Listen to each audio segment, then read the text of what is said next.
Have you ever noticed how silence can sometimes be the loudest sound?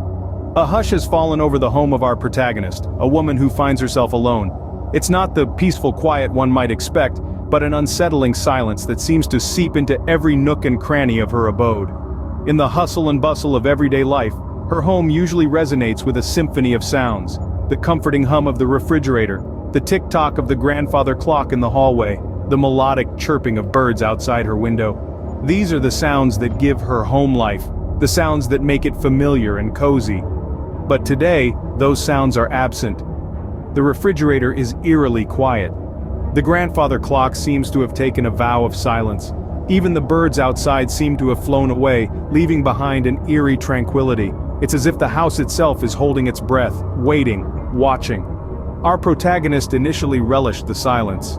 The rare opportunity to have the house to herself was a welcome respite from the constant noise of life. But as the hours wore on, the silence became less comforting and more disquieting. The silence has a way of amplifying the smallest of sounds. The creak of a floorboard, the rustle of curtains, the distant howl of the wind. Sounds that would normally go unnoticed now echo through the empty house, each one sending a shiver down her spine. Have you ever felt a silence so profound that it seems to have a life of its own? A silence that crawls under your skin, making the hairs on the back of your neck stand on end? That's the kind of silence she's experiencing now, a silence that feels heavy, oppressive. It's not the absence of noise that's unsettling, it's the presence of something else in the silence, something unseen, unheard, but definitely felt. A creeping feeling of unease that grows with every passing minute, turning her sanctuary into a place of apprehension. What happens when your safe haven starts echoing with the sound of your own fears? Ever heard a noise you couldn't explain in your very own home? Our protagonist certainly has. The first sound, a soft scratching, almost like a pencil sketching on paper, seems to come from the walls themselves. It's easily dismissed as the house settling, a common enough occurrence.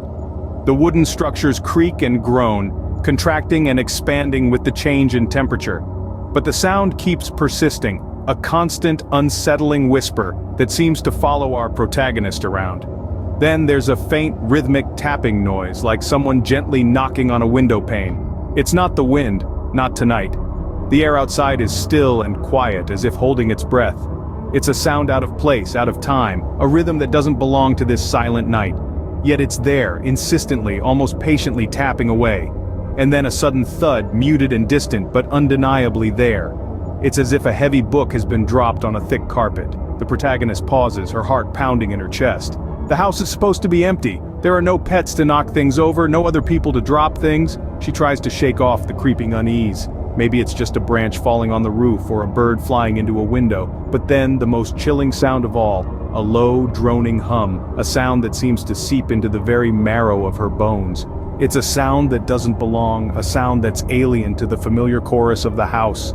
It's a sound that defies explanation, and it sends a shiver down her spine. Our protagonist tries to rationalize these phantom noises. She tells herself there's a logical explanation for each one. But deep down she knows that these sounds are not just the product of an old house settling or the wind playing tricks. There's something more sinister at play here, something that defies reason and logic. It's funny how our mind tries to make sense of the unexplainable, isn't it? Do you believe that we are ever truly alone? As our protagonist moves through her home, the silence is broken only by her own footsteps. Yet, a peculiar sensation begins to creep over her, like icy fingers tracing down her spine.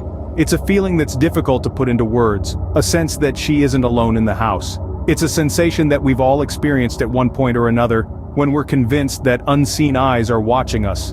The house, once a sanctuary, now feels like a maze of shadows. As she moves from room to room, she can't shake off the feeling of being observed. It's as if the very walls have eyes, watching her every move, every breath. The air grows colder around her, a chill that seeps into her bones. She shivers, wrapping her arms around herself, as if to ward off the unseen presence. Each corner she turns, each door she opens, the sensation of being watched intensifies. It's a prickling sensation at the back of her neck, a cold spot in the pit of her stomach. She can almost hear the whispering of an unseen entity, the soft rustling of its invisible form moving through the house. It's a presence that's always just out of sight, always lurking in her peripheral vision. Her heart pounds in her chest, her breath comes out in short gasps. The fear is palpable, like a tangible entity in the room, but she tries to dismiss it, to convince herself that it's just her imagination running wild. After all, there is nothing to fear but fear itself, right? She forces a laugh, a hollow sound that echoes through the empty house. Yet the feeling persists, a growing sense of dread that something is terribly wrong. The house is too quiet, too still. She's not alone, she can feel it. It's not just her imagination, it's something more, something real, something tangible. But what if what we fear is not just in our imagination, but something more real, more tangible? What would you do if your deepest fears came to life? A question that hangs heavy in the air as our protagonist finds herself standing on the precipice of her own nightmares. The silence of her home, once a comforting solitude, has become a haunting echo chamber of terror. The reality is clear now, she is not alone. Her heart hammers in her chest like a wild drum, each beat a deafening reminder of the danger lurking in the shadows. She doesn't need to see it to believe it. The evidence is all around her. The back door ajar, the misplaced items, the chilling draft that seems to whisper, "You're not alone." With every tick of the clock, the walls of her sanctuary seem to close in tighter, warping this familiar territory into a labyrinth of fear.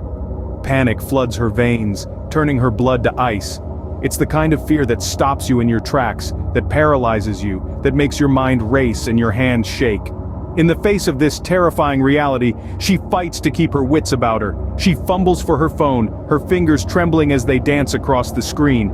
She dials the number, praying for the reassuring voice on the other end. But the line is dead. The silence on the other end is deafening, amplifying the sound of her own ragged breathing. She's trapped in her own home, a prisoner of her own fear. But she cannot afford to be a victim. She needs to act, to fight, or else fall prey to the unknown entity that shares her space. The tension heightens. Every creak, every shadow, every tick of the clock is a reminder of her vulnerability.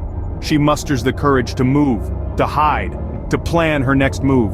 The adrenaline fuels her, pushing her to the brink. It's a terrifying dance with danger, and she is the unwilling partner. In the face of danger, the most primal instincts take over. It's fight or flight. How far would you go to protect yourself? This is a question we must all ask in the face of danger. Our protagonist, alone, vulnerable but not devoid of courage, finds herself in the midst of a terrifying confrontation. She's not a hero from some glossy action flick, she's an everyday person, just like you and me. But sometimes, ordinary people do extraordinary things. Imagine for a moment the chilling thrill of fear, the adrenaline coursing through your veins. She feels it, but she doesn't allow it to paralyze her. Instead, she uses it, harnesses it, turns it into a tool. In the face of an intruder, a threat to her safety, she doesn't cower. She stands tall, her mind racing, a whirlwind of thoughts and plans. She needs to outsmart this intruder. Her home, once a sanctuary, has become a battleground. But she knows every inch of it, every creaky floorboard, every shadowy corner. She uses this to her advantage. She tricks the intruder, leads them on a wild goose chase around the house. Her heart pounds in her chest, but she doesn't falter. She's running a race for her life, and she intends to win. Finally, she sees her chance. She slips away from the intruder, dashing to the safety of a neighbor's house. Relief washes over her as she hears the sirens in the distance. She has escaped, outwitted the intruder, and summoned help. She's safe. The showdown ends not with a bang, but with the quiet strength of a woman who refused to be a victim. She has faced her fear, stared it down, and emerged victorious. She has proven that courage isn't about being fearless, it's about facing fear and overcoming it. In the end, it's not the darkness that defines us, but how we face it. So, how would you face your darkness?